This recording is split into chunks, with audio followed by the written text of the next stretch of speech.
Dogs are called man's best friend for a reason. They will sacrifice themselves if it means saving the ones they love. Here are 3 horrifying stories that would have turned out tragic had a dog not been around. Number 3. I had to watch after my sister when my parents were out one night.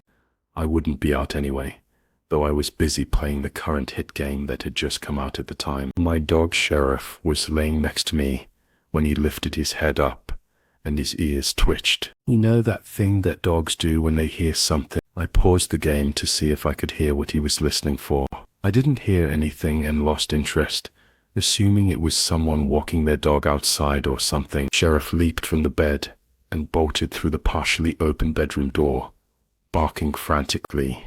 I initially ignored him, simply shouting for him to be quiet. However, his usual bothersome barking quickly transformed into a crazed and defensive sound, as if he were facing an intruder. That's when I got suspicious and ran to go see what it was. I heard a sheriff's nail scrape the basement steps as he flew down the stairs. My heart sank as I realized he must have been chasing something.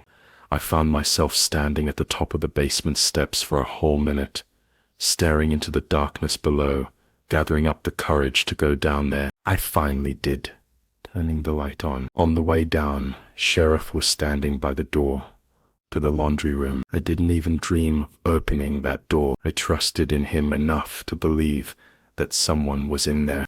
I struggled, but eventually picked him up and ran with him all the way back upstairs. As I was about to shut the light, I heard the sound of the laundry room door creaking open. At that instant, I slammed the basement door shut and locked it. I listened for a few moments, with my ear against the door, and I could hear barely over the sound of Sheriff barking, the sound of the steps squeaking. I dove over the phone and called the police. When they arrived, they caught him trying to bust out through the basement window. Me and my sister watched as the officers walked him out to the car, and I'll never forget the dreadful stare the man gave me as he was forced into the back seat of the police car. But I'll also never forget how grateful I was to have Sheriff with me that night. Number 2. I used to have a Beagle Pointer mix before she passed away at the age of 11. Her name was Mandy, and she was the sweetest and most loyal dog a person could ask for. She would never harm a fly, but she did have a big trouble making mouth. So the story goes, I was 15 years old, getting ready for sleep one night. Like any other night, Mandy slept in my room, and when I walked into my room, finally ready to crash in bed, I was greeted to Mandy growling. She wasn't looking at anything in particular.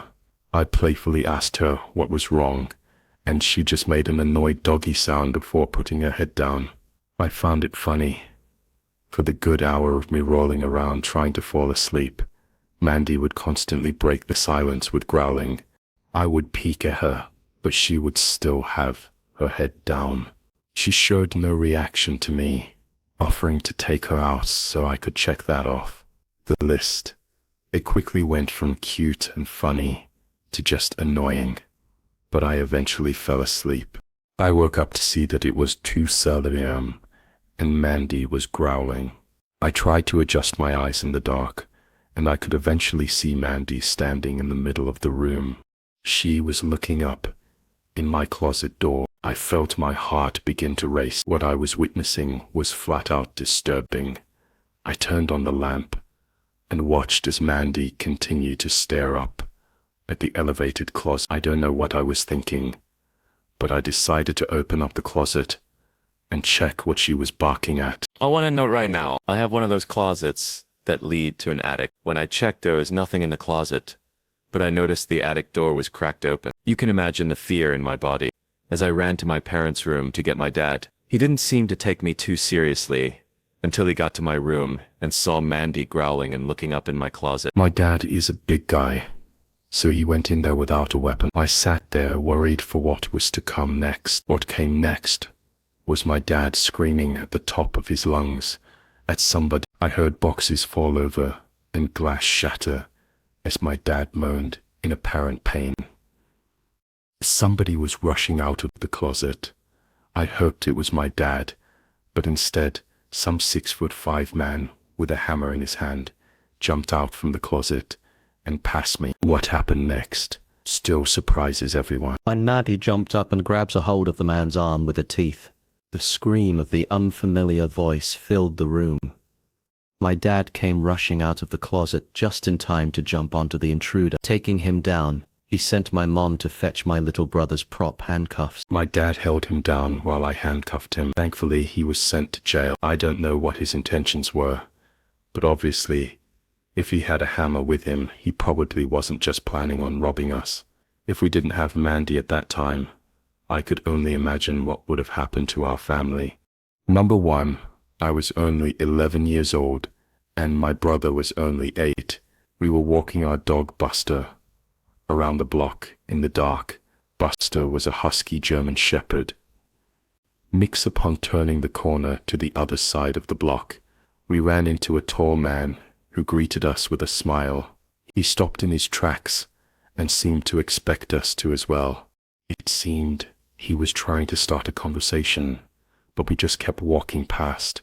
My brother kept looking back, telling me that the man was following us.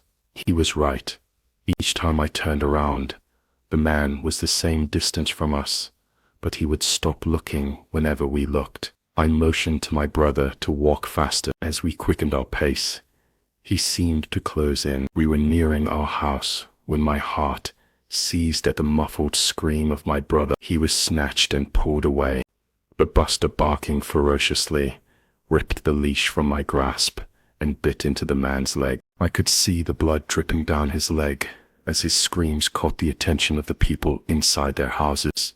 Our neighbor came outside and we explained everything while pointing at the man. The man began hopping away. I had to put the leash back on Buster to keep him from chasing him. My neighbor called the cops. She was a tiny little woman. She couldn't do anything to that guy, even if she tried. She then walked to our door and told our parents what happened.